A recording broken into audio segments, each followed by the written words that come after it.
Coucou tout le monde, je vous propose aujourd'hui la réalisation d'une carte inspiration BD. J'ai d'abord écrit une sorte de petit scénario, j'ai regardé les tampons que je souhaitais utiliser et j'ai écrit entre guillemets une petite histoire, quelque chose d'un petit peu, donc comme je le disais, scénarisé pour que ma création ait du sens. Et j'ai sorti les différents tampons que je souhaitais utiliser pour cette carte. Et également la planche de petits mots à découper qui est offerte par Crazy Little Craft en ce moment sur le blog. J'avais dessiné aussi au brouillon les cases que je souhaitais avoir pour cette carte BD et je reporte le dessin de mes différentes cases sur le papier définitif et j'ai utilisé un papier Nina Solar White parce qu'au début l'idée était d'utiliser mes feutres à alcool. Ensuite, je suis passée par une phase « Eh bien non, je ne mets pas en couleur » et finalement, vous allez voir sur la photo de fin, j'ai fait une mise en couleur avec les polychromos. Alors comme j'ai utilisé la solution de mélange pour crayon de couleur, je regrette pas trop mon choix du Nina Solar White, même s'il y avait d'autres papiers qui se seraient très bien prêtés à cette réalisation. Pour info, je vous mets les petites cases que j'ai utilisées, la taille et tout, sur le blog. Bien sûr, c'est purement indicatif, ça va dépendre des tampons que vous souhaitez utiliser, mais ça peut vous donner une idée de base pour démarrer votre propre carte BD. Une fois que j'ai réalisé mes petites cases, je masque tout le tour en utilisant le papier de masquage que j'ai reçu dans ma dernière commande Crazy Little Craft. De cette manière, je préserve non seulement la bordure blanche que je souhaite garder pour cet effet bande dessinée, mais également les autres cases. Et d'ailleurs, comme je me connais un petit peu, j'ai préféré ajouter un papier aussi sur le bas, là où il n'y avait pas de papier de masquage. Je dispose mes différents tampons, et comme je vous le disais au départ, la solution que j'avais choisie pour la mise en couleur, c'était les feutres à alcool. J'utilise donc la Memento, mais une fois de plus, puisque j'ai utilisé la solution de mélange pour crayon de couleur, eh bien je ne regrette pas du tout ce choix de la Memento. Chaque fois, je vais masquer les différentes petites choses que j'aurai tamponnées avec les masques fournis dans vos planches de tampons Crazy Little Craft. Puisqu'ensuite, je vais réaliser des fonds à la distress et en plus, je veux faire des superpositions, notamment avec les deux fleurs que je vais mettre par la suite. Puisque je vais faire en sorte que celle que je tamponne la première, on ait l'impression qu'elle est devant l'autre, d'où l'utilisation du masque pour pouvoir tamponner ma deuxième fleur. Et ainsi on aura l'impression qu'elle se trouve donc derrière.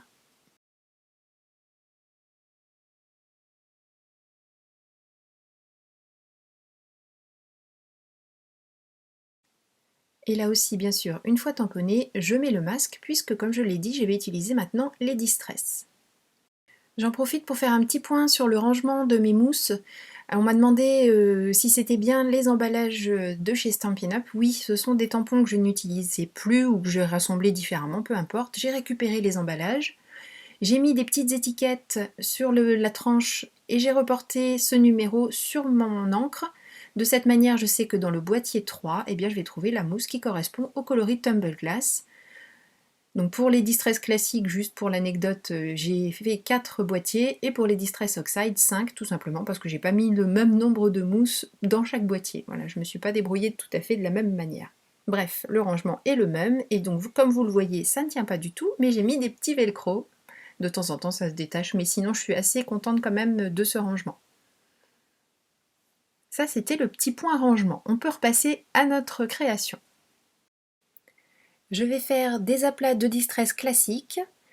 J'ai à chaque fois sorti la Distress Oxide correspondante, alors sauf pour le jaune puisque je voulais quelque chose d'un peu plus tranché, mais à chaque fois je vous fais apparaître la couleur que j'ai utilisée en haut de l'écran.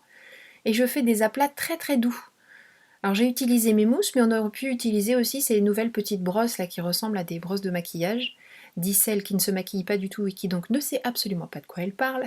Bref, je répète ce que j'ai entendu. On dit, je répète bêtement ce que j'ai entendu intelligemment, c'est ça? Non, je sais plus trop ce que c'est le truc. Enfin bref, vous avez compris de quel instrument je parle. Je fais attention à ne pas décoller mes petits masques parce que l'idée c'est quand même de protéger le fond et donc de ne pas avoir de couleur là où j'ai le masquage. Et sur ces petits masques crocus, il y a des parties très très fines, celles qui sont notamment donc sur les petits brins d'herbe, et je fais en sorte d'aller dans le sens du masque. Je ne fais donc pas de mouvement circulaire comme je peux le faire habituellement. tout simplement pour ne pas les déplacer. Et de toute façon, comme je veux un fond très doux, je fais en sorte d'avoir la main la plus légère possible.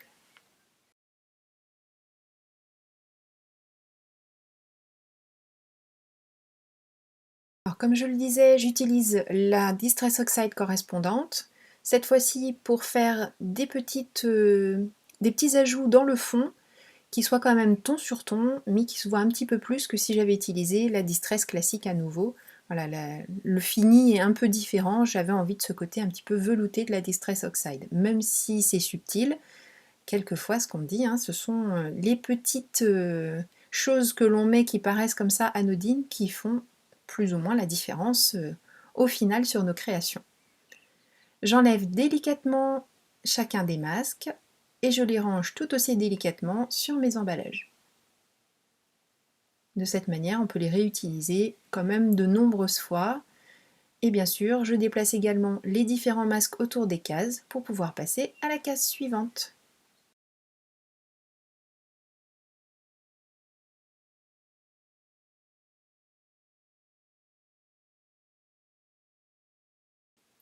Même processus ici, je mets de la Distress classique en fond, sauf que comme je veux tamponner uniquement du texte et en écrire une partie, je fais d'abord mon aplat et ensuite je complète avec mes tamponnages et mes différentes écritures.